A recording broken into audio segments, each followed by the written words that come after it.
Is your Galaxy Watch 8 not counting or tracking steps correctly or showing inaccurate results? Don't worry. In this video, we'll show you exactly how to fix and get your watch tracking perfectly again. First, let's make a few things sure, like swipe down your watch face, tap and hold on the battery icon. From this section, turn off the power saving mode if it's on.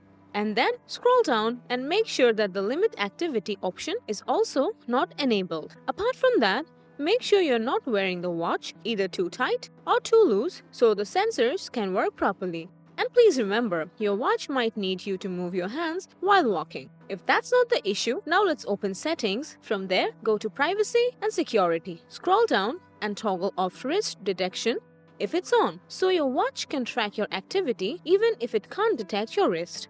If your steps are still not counting, let's go ahead, restart or force restart your watch once. Sometimes it might happen for minor software glitches and a restart might just solve that.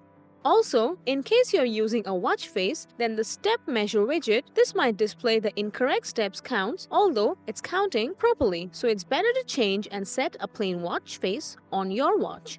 Now, let's check out some Samsung Health settings. Swipe up your watch face and enter Samsung Health, scroll till the end and enter Setting. Scroll down and enter Activities to detect, and here, make sure to keep only that activity enabled like walking so your watch sensors can specifically count steps properly. You can also grab your synced phone, tap and hold over the Samsung Health icon, go to Info, from there to Storage, and simply clear the cache of the Health app.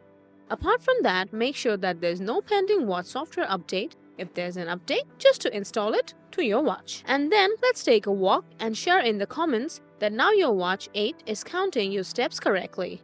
Thanks for watching.